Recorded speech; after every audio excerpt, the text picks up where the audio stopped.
Magandang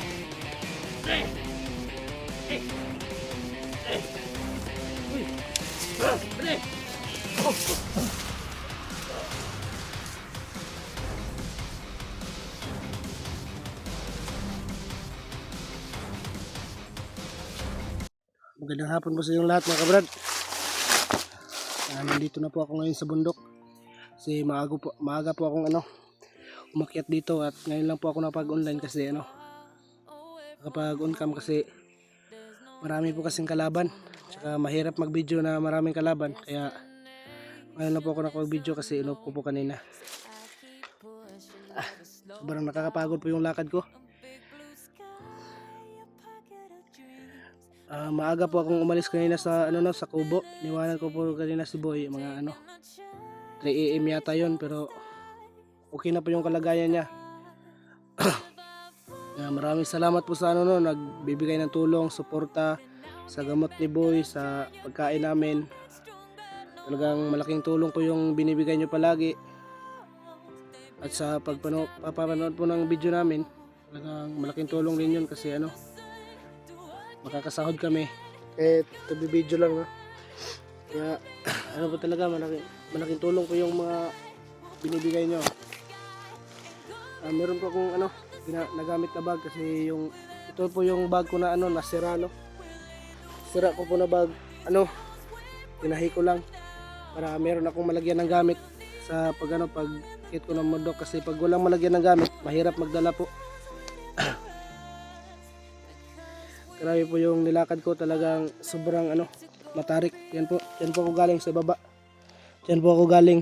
At dito lang po ako nag-online para nag-on cam po pala para hindi ako masyadong mahirapan Kasi pag nag-on cam ako doon tapos nag-video pa, akyat ako dito, talagang mahirapan po ako kasi sobrang tarik po ng bundok. Lahat po ng dinaanan ko sobrang tarik kasi hindi po ako dumaan doon sa talagang daanan ng mga bandido para hindi po lang ako makita Kasi pag doon po ako dumaan, talagang maraming harang, panigurado maraming harang maraming harang talaga yung daan kasi talagang sinecure na nila yung bundok na to na walang makakapasok Sobrang dami po kasi dumadaan ng mga motor tsaka sasakyan. Panigurado po ako, po yun, mga supply po tsaka mga tauhan po niya ron. Kasi wala namang ibang taong makakadaan dito kundi sila lang kasi yung mga taong dadaan dito takot na, hindi na dumadaan. Yung mga dating tao po dito. Kaya talagang pag may motor po, tago lang po ako. At ito po yung purpose ng pagdaan ko dito sa matarik na bundok para hindi po ako makita ng mga motor. Kaya hindi po ako masyadong nagtatatago. Kasi pag dito po kasi ako dumaan, talagang palaging magtatago kasi maraming dumadaang motor mga kasapi ng bandido na namumunuan ni Commander Aguila. Sana po maligtas namin si Unyok at madala namin doon sa kubo kasi talagang naawa po ako sa kalagayan ng bata. Talagang blind po siya sa lahat ng nangyayari. Hindi po sinabi ng papa niya kung talagang totoong trabaho niya. Akala po ni Unyok is lang po yung tatay niya, yung simpleng tao lang. Pero ang di niya alam is pala siya, right hand pala siya ni Commander Aguila pinakamalakas po ngayon na commander sa mga bandido. So di ko na po pahahabain tong intro na to. Yun lang po kasi aakyat na po rin ako sa itong bundok ko na nasa likod ko.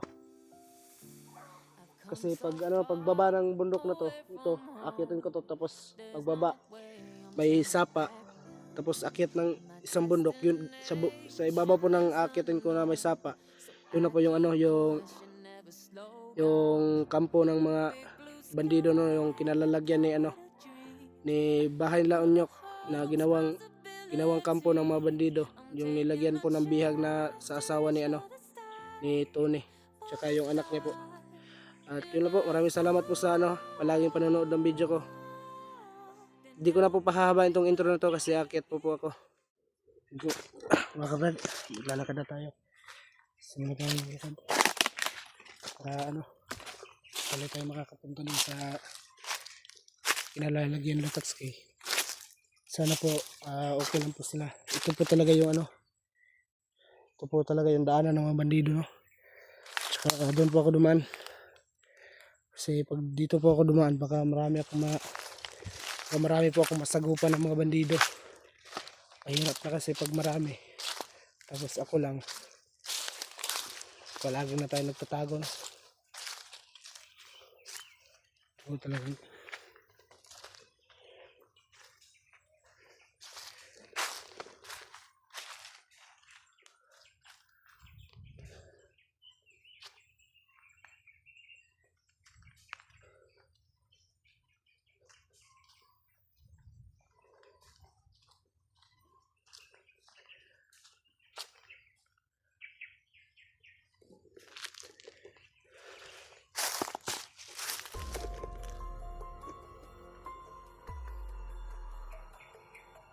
may kalaban po sa itaas.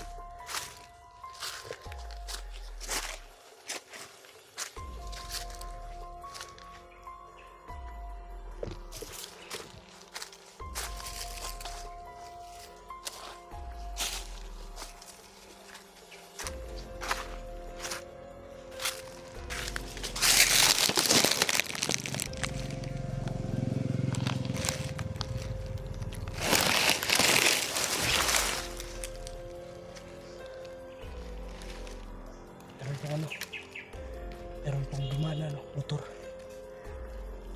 Baka ano yung supply yun papunta dun sa kubo nila. Tsaka meron ding isang nandito na sa itaas. Okay.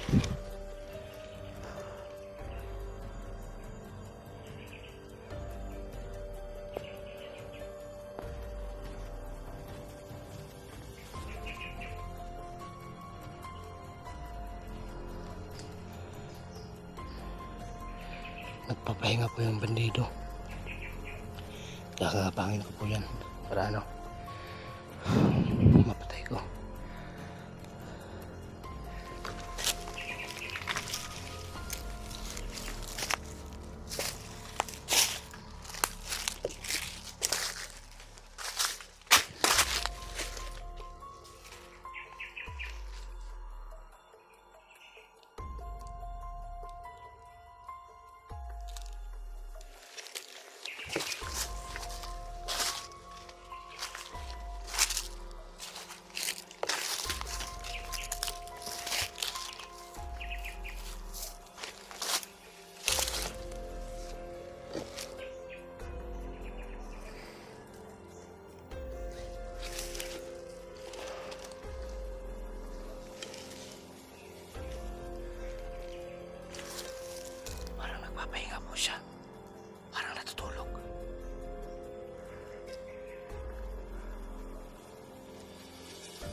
ito pala yung manili kaya hindi tayo na ano.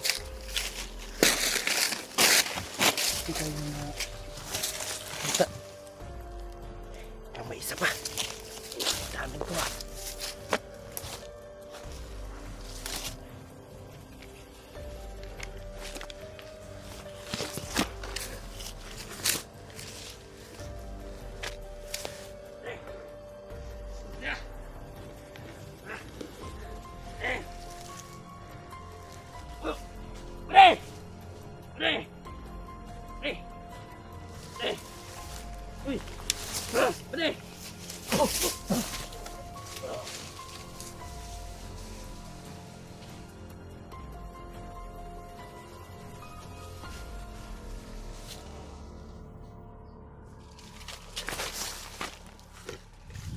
Marami po talagang kalaban dito.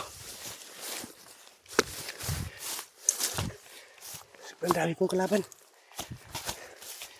Talagang pinalibutan nila yung ano, bundok.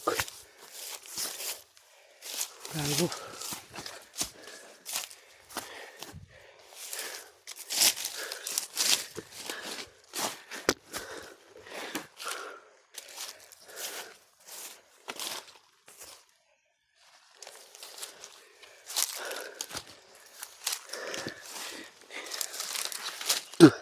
Talagang ano, pinalibutan nila yung ano, yung bundok.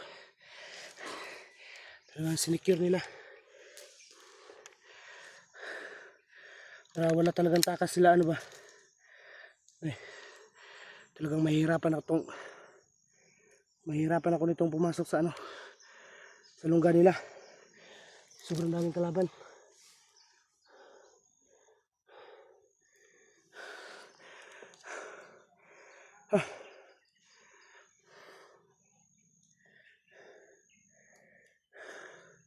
Kahit ganito po no, tarik yung bundok, nilagyan pa nila ng ano, ng perimeter na bandido para talagang ma-secure nila.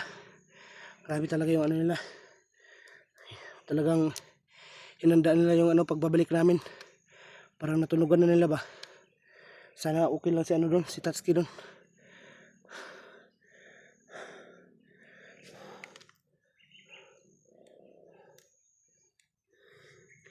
Pero gani kay ano, kanang hapon ako ning subida diri ba kay may motor na naman. Talagang ano, talagang maraming supply yata yung pinapadala ni commander nila. Kasi palaging ano, may motor na dumadaan. Sobrang daming motor.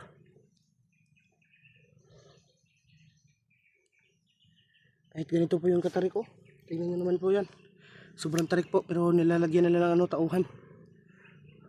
Siguro po para ano, talagang isi-secure nila yung si Unyok.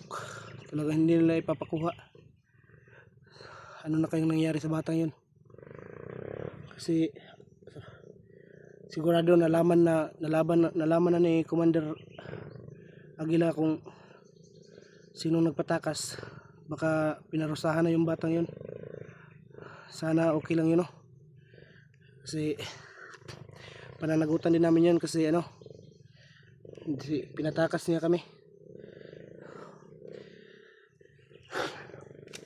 Pero ano, bait yung batang yun, no? Yan naman, grabe yung tarik na yung ano na yun, no? Grabe yung tarik ng bundok na yun. Tapos kaya pa ano na, pinalaglagyan nila ng tauhan, no? Talagang ano, talagang marami na silang tauhan kasi kahit ganito po katarik yung bundok, pinalagyan nila. Kaya doble ingat po ako ngayon dito.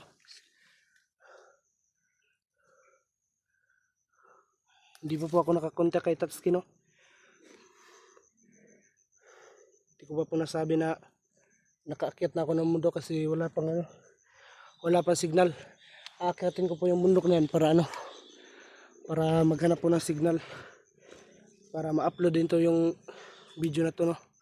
Para makita din ni Tatsuki kung ano nangyari sa sitwasyon ko ngayon. Pero talagang mahirap yung sitwasyon ko ngayon kasi sobrang dami pong kalaban kanina po. yung packet ako dito, hindi ko na po binidyo. Kasi mahirap na po, matatagalan po ako pag nag-video po ako. Marami din kalaban sa dinadaanan ko. Tsaka talaga yung dinadaanan ko, matarik po. Hindi po ako dumadaan sa daanan po ng mga bandido kasi baka makita po ako. No? Kaya talagang palaging shortcut lang po. Kahit medyo mahingal pag shortcut. Talagang matarik yung bundok na dadaanan mo, pero okay lang. Pag narating ko po na po yung bundok na yan, yung sa ibaba po niyan is na, yung sa ibaba po niyan ng bundok na yan, pagbaba nyo po sa may sa may sapa, tapos pag akyat nyo na sa bahay na po mismo ni Unyok. Doon na po sa bahay niya mismo po, no. Kaya pag akyat ko po dyan, mag-uuncam na po ako doon na po sa malapit sa bahay nila Unyok para hindi na po rin ako mahirapan. Dito na po ako ngayon para magmamasid po ako dito ngayon. Kung marami bang tauhan dyan sa babaw o dito lang. Pero sure po ako, marami pong tauhan dyan sa babaw. Kasi malapit na po dyan sa Kubon La Unyok, no. Kaya patuloy po tayo. Para pagkarating ko doon sa sa may sapa, aakyat na naman ako kasi oras po ngayon is alas 2 na po, no? O alas 2 na po ang oras, no. Medyo hapon na rin. Doon po ako magpapagabi sa sa ibaba po ng ng bahay ng La Unyok, doon sa may sapa, tapos sa akyat din po ako. Pero pag may oras pa ngayong hapon, titignan ko yung kubo. Aakyat ako doon sa sa may kubo. Doon po ako magtatago sa may kulungan ng ng baboy. Yung pinagtaguan po namin. Yun lang po sa video ngayon, mga kabrad. Mamaya na rin po. Abang-abangan nyo po yung susunod na video kasi doon na po ako mag-on-cam sa sa mismong kubo na po. Maraming salamat sa pagsuporta.